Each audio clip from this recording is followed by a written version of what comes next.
Assalamualaikum warahmatullahi wabarakatuh. Saya Safira dari perwakilan kelompok 2 akan menjawab pertanyaan dari Rizkal kelompok pertama. Pertanyaannya, bagaimana jika di masa depan sumber daya manusia sepenuhnya digantikan oleh AI? Tentunya di zaman sekarang manusia sudah berinteraksi dengan AI karena AI membantu pekerjaan manusia menjadi lebih cepat. Tapi untuk hal AI menggantikan semua jasa manusia atau sumber daya manusia, tentunya sumber daya manusia tidak dapat sepenuhnya digantikan oleh AI. Memang AI dirancang untuk bisa membantu pekerjaan manusia. AI didesain untuk bekerja lebih cepat dan tahan lama dibandingkan dengan manusia. Tetapi satu hal yang tidak dipunyai oleh AI adalah AI tidak punya pemikiran yang kreatif. Dibandingkan dengan manusia, AI diciptakan oleh Tuhan, diberi akal kreativitas di dalamnya. Jadi mungkin di masa depan, jika memang benar bahwa AI atau mesin menggantikan sumber daya manusia sepenuhnya pada bidang industri, terutama industri yang menggunakan teknologi, manusia akan menuangkan ide baru, dan tentu ide baru itu tuh membutuhkan pemikiran atau akal yang kreatif. Kemudian setelah itu manusia dapat membuka lapangan pekerjaan baru yang dimana lapangan pekerjaan baru tersebut dapat diisi oleh pekerja-pekerjanya yang kreatif juga. Seperti misalnya profesi seniman, memang ada ya yang diciptakan untuk bisa menggambar lebih bagus dan lebih detail dibandingkan dengan manusia. Namanya AI art. AI akan bekerja sesuai dengan program yang diberi oleh manusia, tetapi manusia berbeda dengan AI. Manusia akan terus menggunakan akal kreativitasnya untuk berinovasi, dan mungkin inovasi itu akan menciptakan pekerjaan yang baru. Yang kedua, saya akan menjawab pertanyaan dari Felisa.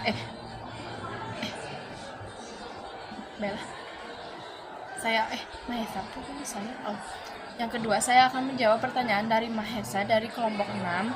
Pertanyaannya, apa yang mempengaruhi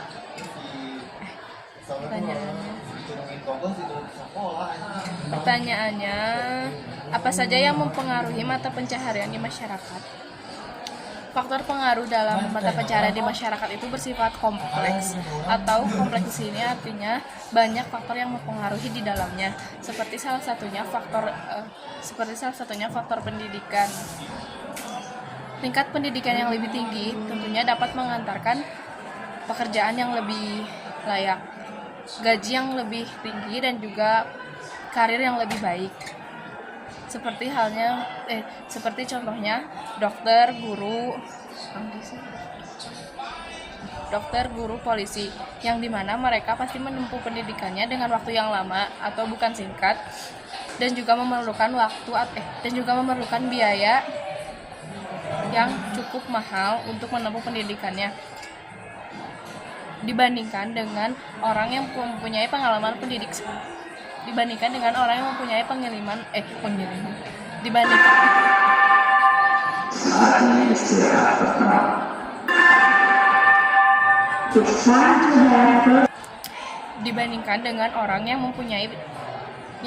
pengalaman pendidikan lebih sedikit, seperti misalnya lulusan SMP atau lulusan SMA yang pekerjaannya hanya bisa menjadi cleaning service, OB, atau menjadi kasir di sebuah swalayan.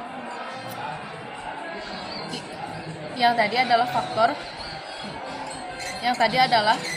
faktor perbedaan mata pencaharian di bidang pendidikan. Yang kedua ada di bidang geografis. Contohnya adalah penduduk yang tinggal di wilayah geografisnya seperti penduduk yang tinggal di wilayah yang dekat dengan laut. Tentu profesinya atau mata pencahariannya tidak jauh dari nelayan, penghasil garam, dan juga menjual ikan. Dibandingkan dengan penduduk yang tinggal dengan geografis atau tinggal di pegunungan, pasti tidak jauh pekerjaannya adalah petani, mempunyai ladang, dan juga perkebunan. Jadi itulah beberapa faktor tadi yang mempengaruhi perbedaan mata pencaharian dalam masyarakat. Sekian, terima kasih. Saya Rasa dari kelompok 2 akan menjawab pertanyaan dari kelompok 5. Apakah perubahan sosial dari bidang mata pencarian lebih baik atau malah jadi lebih buruk dikarenakan banyak masyarakat yang hilang pekerjaannya? Jawabannya adalah perubahan sosial dalam mata pencarian dapat memiliki dampak yang kompleks tergantung pada konteks dan bagaimana perubahan tersebut dikelola oleh pemerintah dan masyarakat. Tidak mungkin untuk memberikan jawaban yang sepenuhnya lebih baik atau buruk karena ada banyak faktor yang perlu dipertimbangkan. Saya Raija akan menuliskan jawaban dari Rasya. Bisa dikatakan lebih baik karena AI atau kecerdasan buatan bisa mempercepat kinerja lebih dari sumber daya alam. Namun bisa dikatakan buruk karena banyak perubahan yang menggantikan posisi karyawannya atau manusia. Digantikan AI sehingga menyebabkan terjadinya pengangguran struktural, yaitu jenis pengangguran yang terjadi ketika ada ketidaksesuaian antara keterampilan atau kemampuan pekerja yang tersedia di pasar tenaga kerja dengan peminatan pekerjaan yang ada di pasar. Perkenalkan, nama saya Erlanya Kuatani. Saya akan menjawab pertanyaan dari Kanaya. Pertanyaannya yaitu, apa permasalahan yang muncul dalam sistem mata pencarian saat ini?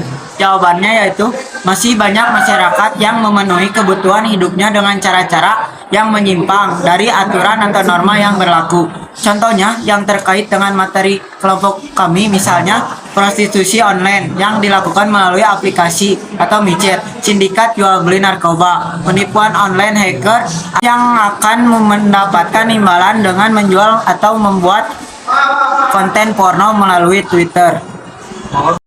Perkenalkan, nama saya Naisa dari kelompok 2 akan menjawab pertanyaan dari Rizky. Apakah AI menggantikan posisi manusia seiring berkembangnya zaman? Jawabannya, meskipun AI dapat menggantikan pekerjaan manusia di beberapa bidang, namun AI tidak dapat menggantikan pekerjaan manusia di semua bidang. Robot AI hanya dapat bekerja sesuai dengan apa yang kita manusia programkan ke dalam. Membutuhkan seperti simbiosis yang saling membutuhkan satu sama lain. AI tidak sepenuhnya menggantikan pekerjaan manusia, justru AI diciptakan oleh manusia itu sendiri. Tapi manusia dan AI akan saling menguntungkan satu sama lain seperti simbiosis mutualisme yang saling membutuhkan satu sama lain. Justru AI diciptakan oleh manusia itu sendiri.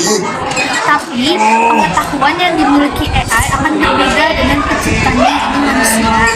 Kita sebagai manusia harus terus berinovasi agar semua pekerjaan tidak diambil oleh